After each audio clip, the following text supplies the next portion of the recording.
His eye is on the sparrow. Welcome as we take another look into the life and message of Elisabeth Elliot, who called us to live to a higher standard each day and not be satisfied with throwing a little religion into life as a shallow substitute for giving God our best. Our series will continue in the coming weeks as we hear from family, friends, and others, all influenced by Elisabeth's life and her message. Hey, thanks for coming along today. Well, we begin a new series today. It's called His Eye is on the Sparrow. Part 1, What the Indians Taught Me, and Get Rid of Complaining. Joining us today, Valerie, Shepard, Elisabeth, and Jim's daughter, will talk about the time when she and her mother went back to a house that Jim Elliot had built. And Amy Van Dyke of the Museum of the Bible joins us again to talk about the Waldani language and how it was to try to translate that. First, though, let's begin with our series, His Eye is on the Sparrow. Hey, did Elisabeth try to teach the Indians English? And did she learn more than she taught? How about the word endurance? How is that important? You are loved with an everlasting love, and underneath are the everlasting arms. My topic for this evening is what the Indians taught me. I've been asked sometimes, what did you learn from the Indians, or what did you teach the Indians? And some people have even asked me, did I teach very many of them to speak English? Well, of course, I never made the slightest attempt to teach any Indian to speak English. It wouldn't do him any good in a place called Ecuador. But I did make some attempt to teach them some things, of course, to teach them the Bible, the gospel, and I taught people to read and taught a few girls to sew and some things like that. But the Indians taught me so much more than what I taught them. And I feel very greatly blessed and indebted to those Indians for the lessons that they taught me. And you'll see that these things had a very different meaning in their context, but they are principles which are applicable in our lives, I believe. The first was endurance. Endurance, I think, was one of the first things that caught my attention about jungle Indians. And I read a very interesting book by an Italian woman who had gone into Venezuela and was working with a group of Italian, I believe, photographers and people who were prospecting for gold and oil and I don't know what all. And on one occasion, she was up on a rock looking down on the river where the Indians, who were their guides, and the Italian men were desperately struggling with a very, very heavy dugout canoe. And as she was observing the process of portaging this canoe over some rapids, she was fascinated to note how differently the Italians, and I believe there were some Americans in with the group as well, the difference between the foreigners and the Indians in their management of this hard task. The so-called civilized people, the Italians and the Americans, were grunting and sweating and complaining and swearing, and the Indians were just utterly happy and just doing the job without the slightest problem. It wasn't any big deal to them.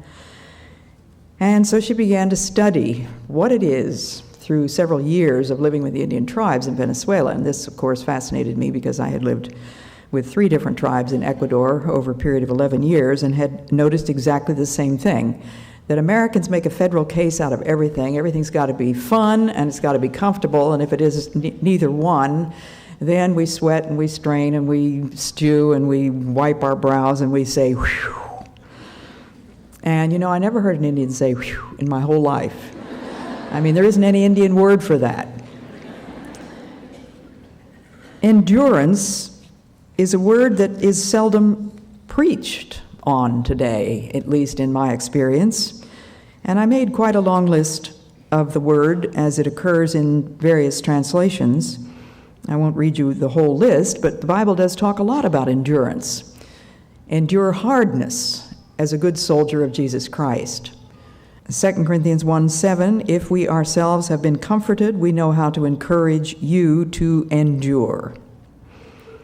2 Corinthians 6, genuine ministers of God, whatever we may have to go through, patient endurance of troubles, or even disasters, being flogged, and he goes on to list some other problems. 1 Thessalonians 1, the hope that you have in our Lord Jesus Christ means sheer, dogged endurance. Well, that's a sampler. I have actually 2 pages of references where the word endurance occurs. It doesn't always occur in the King James Version. Other words are used. But the principle is still there. Many's the time I've been on a trail with Indians over a period of hours and sometimes days. And on one occasion, I was with 2 women. One had a baby on her back. No, she had a baby in a sling on her side, and she had a heavy basket of food on her back, and she had a machete in her hand. And the other woman was carrying, I think, a even heavier basket on her back, also had a machete in her hand. And the third person of the party happened to be a man, and he was carrying his blowgun, period. Well, these were Auca Indians, and their view was that women are much stronger than men when it comes to bearing burdens.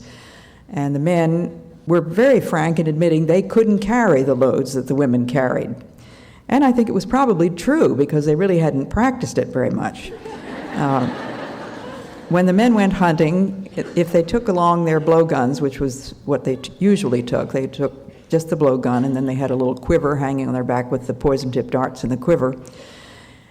And if they got birds and monkeys, they would carry them home. But if they got a bigger animal, and they had to have a spear with them to get a bigger animal, they would leave the animal and come back home as fast as they could come, and that might have meant 3 or 4 hours through the jungle, and they would send their wives out to find that animal. Now, how in the world they ever found them, I never could understand. And of course, the idea was for them to run so that they got there before the jaguars ate the animal, whatever it was. But then they had to carry the meat back, and I've seen these women come back with the wild pig or the tapir. If it was a tapir, then it had to be cut up in pieces that would be carried by 4 or 5 women.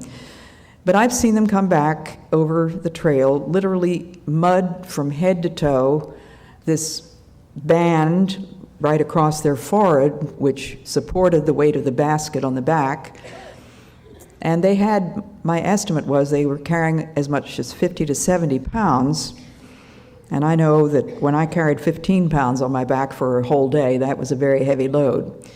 And you know, those women would just quietly stoop down, slip this tump line from their forehead with their heads back so that they could release the basket on their back.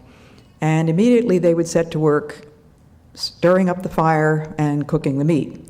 Not a word about, what a trip, what a day. You know, look at you guys sitting here waiting for us. Nary a word like that, nary a word of complaint. Sheer, dogged endurance. And on this particular day that I was with the 3 on the trail, we had walked maybe 3 hours or so, and then it was time to take what they called a break, which consisted of drinking a little chicha. Chicha is a milky, rather slightly sour, stringy, lukewarm, lumpy drink, which is made in the following fashion. They steam manioc, which is a starchy tuber shaped about like a carrot, but about that long, brown skin on the outside, white on the inside. It's cultivated by the women, and it's very good. It is the staple food of all Amazon Indians. And they would steam this, then they would put it out into a huge wooden tray on the ground, and the women would sit around this tray and pound it with a pestle rather, until it was pretty much like mashed potatoes, except that it was lumpy and stringy. It was impossible to get it very smooth. Then they would spend a couple of hours chewing and spitting it back into the tray. And when they had chewed and spat perhaps a third of what was in there, then they would squish it around with their hands and pick up maybe 3 pounds and wrap it in banana leaves and tie it up with a vine. And then it would be set aside for about 3 days, and it would be slightly fermented. I presume it was sort of a mild form of beer. But that's what chicha was. And so it was time to take a chicha break. And as we sat down beside the trail, the two women took these baskets off their backs, and the man with his blowgun sat down waiting to be served his chicha. And so I just said to him, or I said to Mankamo, the woman, I said, Mankamo, why don't you let Monga carry the basket now? And she looked at Monga and she said, Monga, carry the basket? He's a man. He couldn't carry that. And he agreed heartily.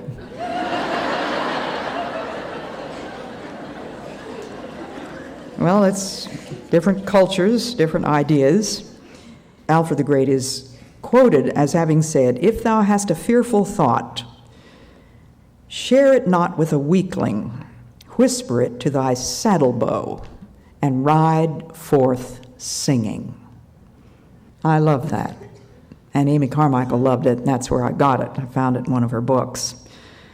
There's so many things in life that call for simple endurance, not complaining, not self-pity, but just endurance.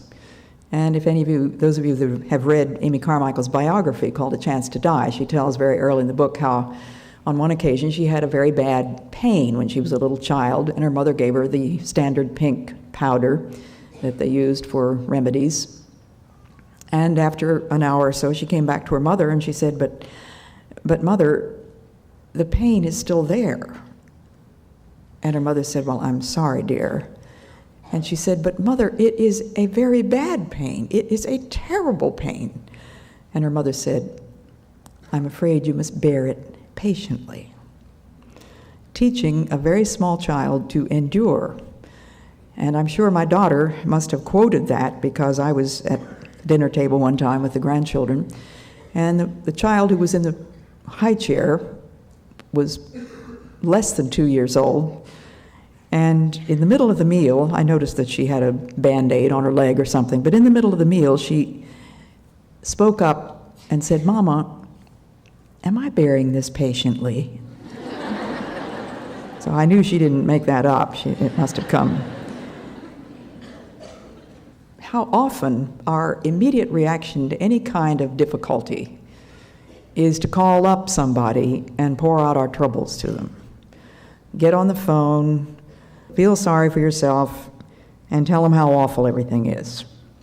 Well, how about whispering it to your saddlebow and ride forth singing instead of sharing it with a weakling who very likely has enough troubles of her own?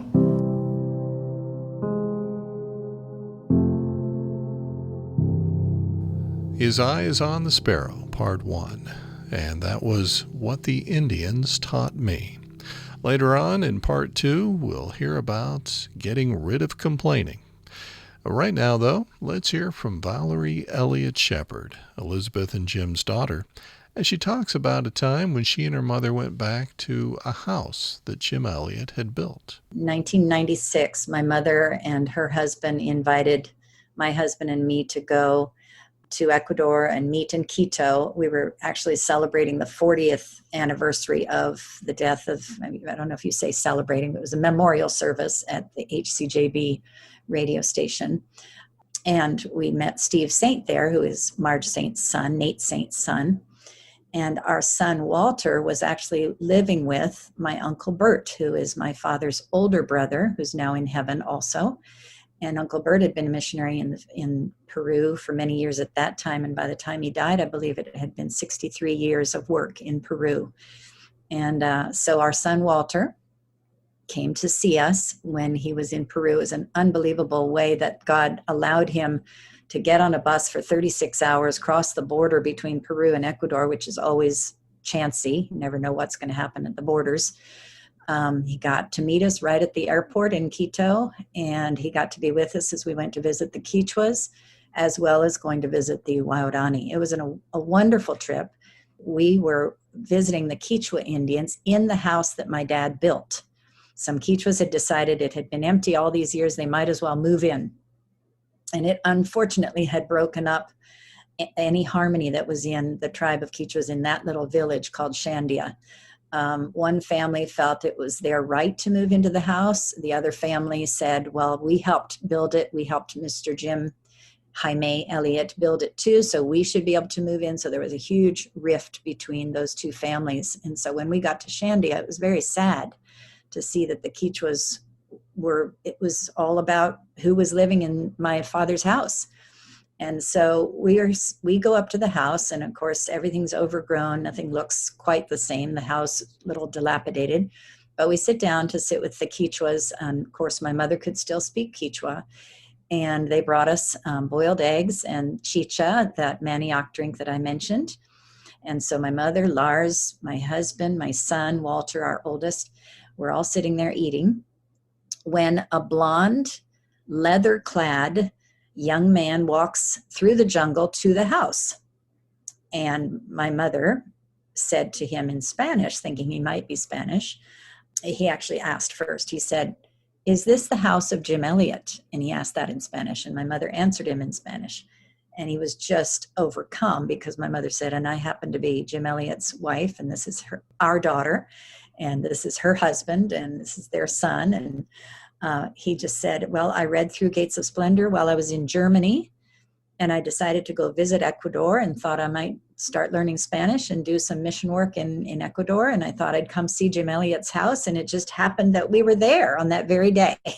So my mother was thrilled that somebody was coming to see it. And we just had a nice visit, of course, because she could still speak Quechua. She explained that to the Quechua Indians, and she could still speak Spanish. So that was a huge gift from the Lord that day. Valerie Shepard. Thank you, Valerie. Later on, we'll hear from Amy Van Dyke of the Museum of the Bible as she talks about the Waodani language of the Auca people. Right now, part 2 of His Eye is on the Sparrow. It's one of those things it's hard to stay away from sometimes, complaining. Is it good to be uneasily silent? To stop whimpering? This is called Get Rid of Complaining. And in this wonderful little book, Daily Strength for Daily Needs, which I read every day, I find this: truly this is a grief, and I must bear it. And that's from Jeremiah 10:19. Hold in thy murmurs, heaven arraigning. The patient see God's loving face, who bear their burdens uncomplaining. 'Tis they that win the Father's grace. And then a quotation from J.P. Greaves on the same page: do not run to this and that for comfort when you are in trouble, but bear it. Be uncomfortably quiet. Be uneasily silent. Be patiently unhappy.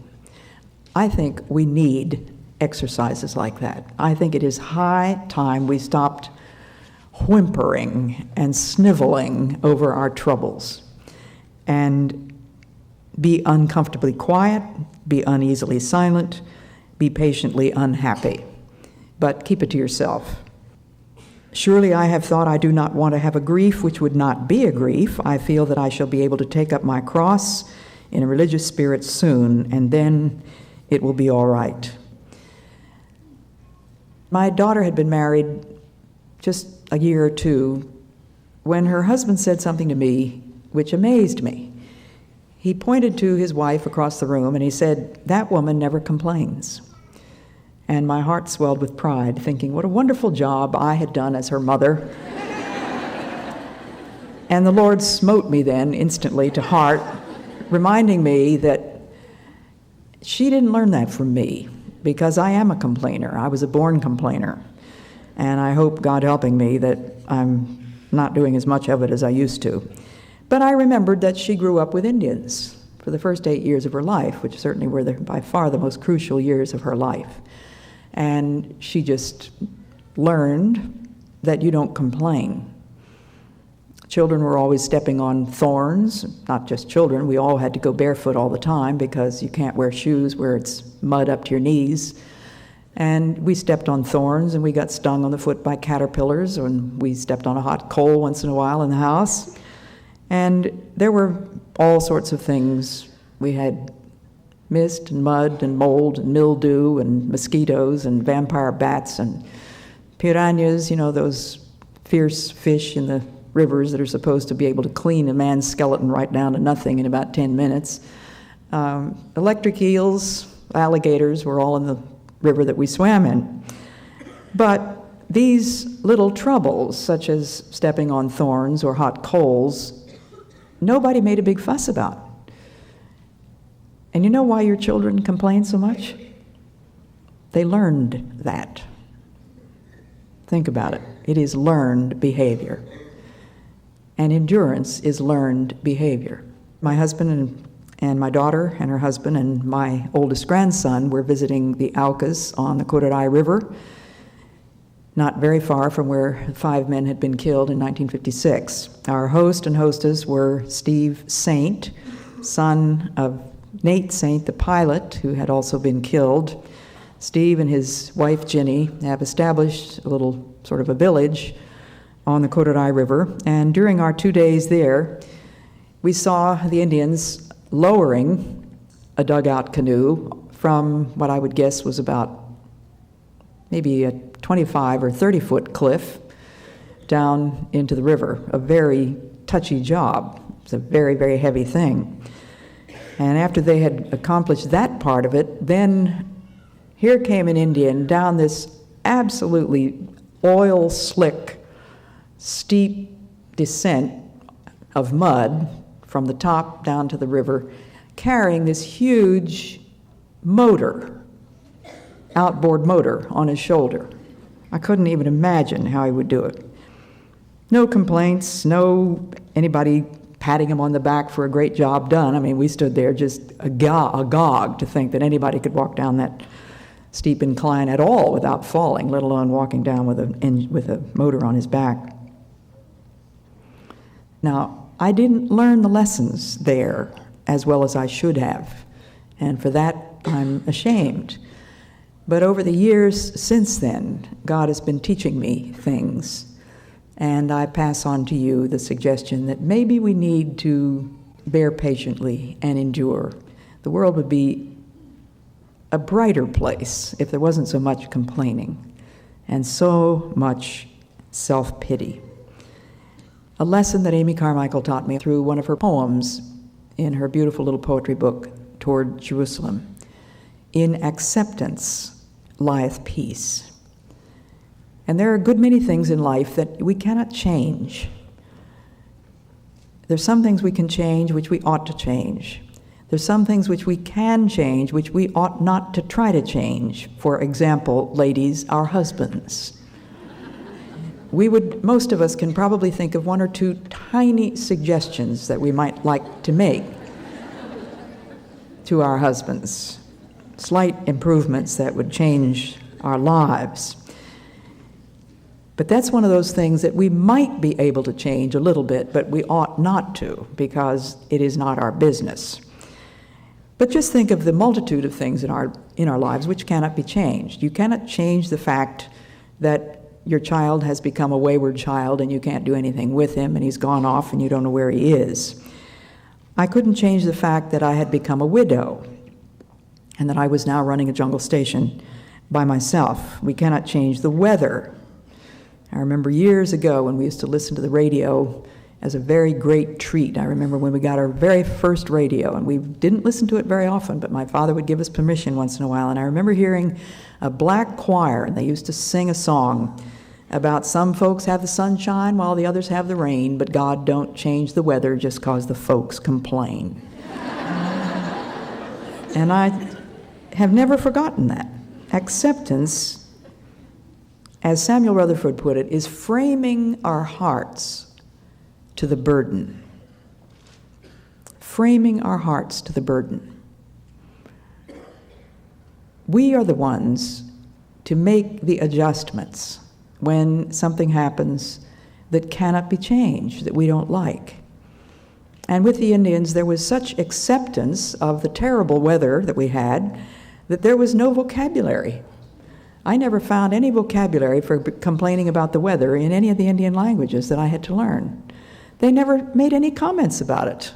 It could be pouring rain, but what's the difference? And while we were visiting Steve, there were some torrential rains. And I stood there in his fairly comfortable house. It's a board house with a tarp for a roof.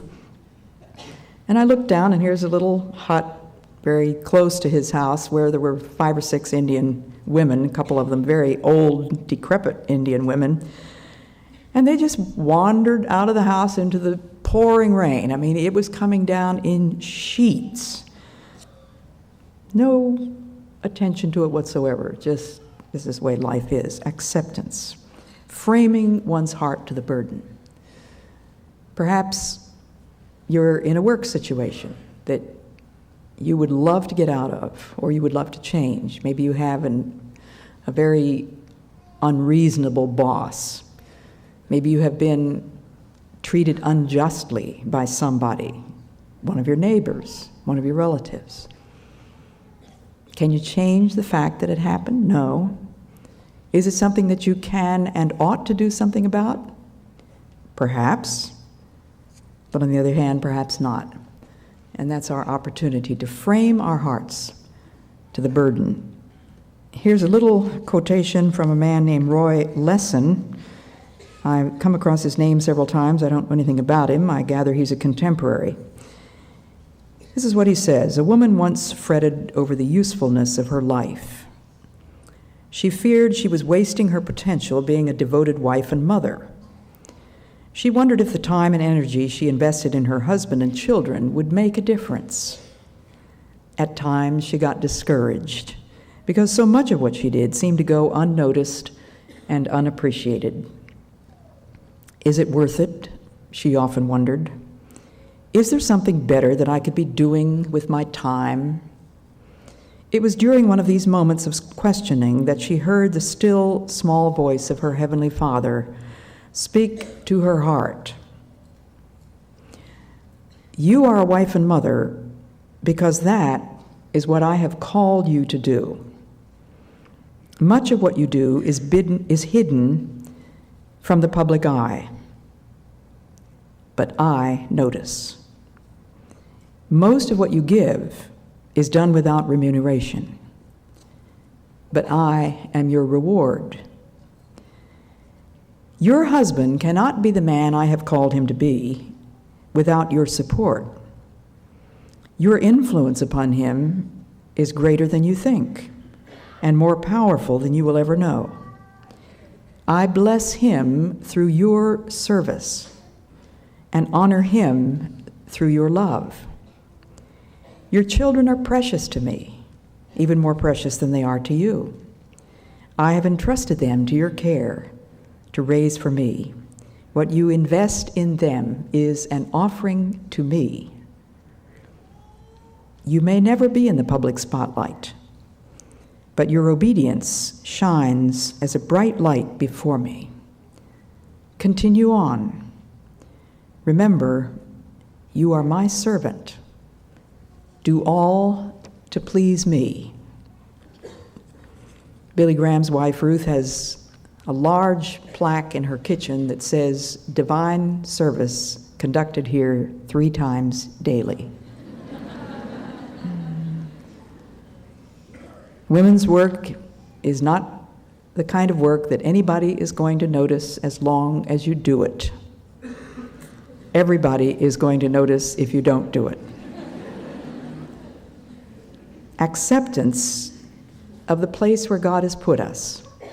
Psalm 16:5 says, Lord, you have assigned me my portion and my cup, and have made my lot secure.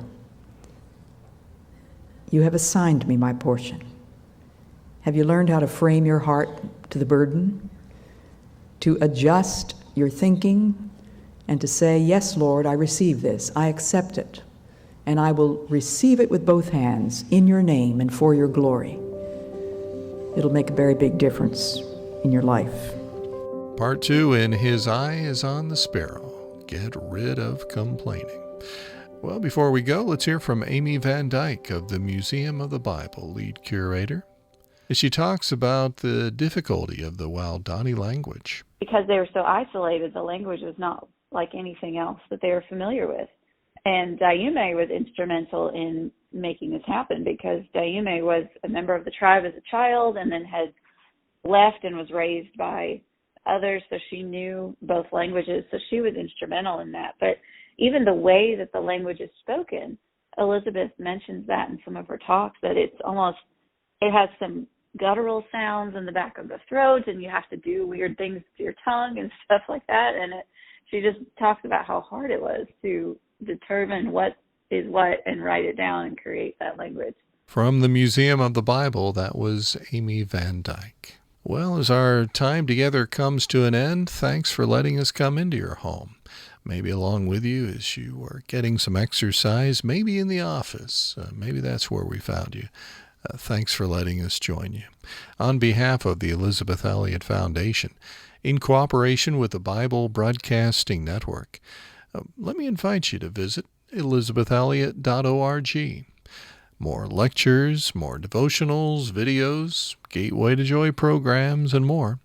elisabethelliot.org.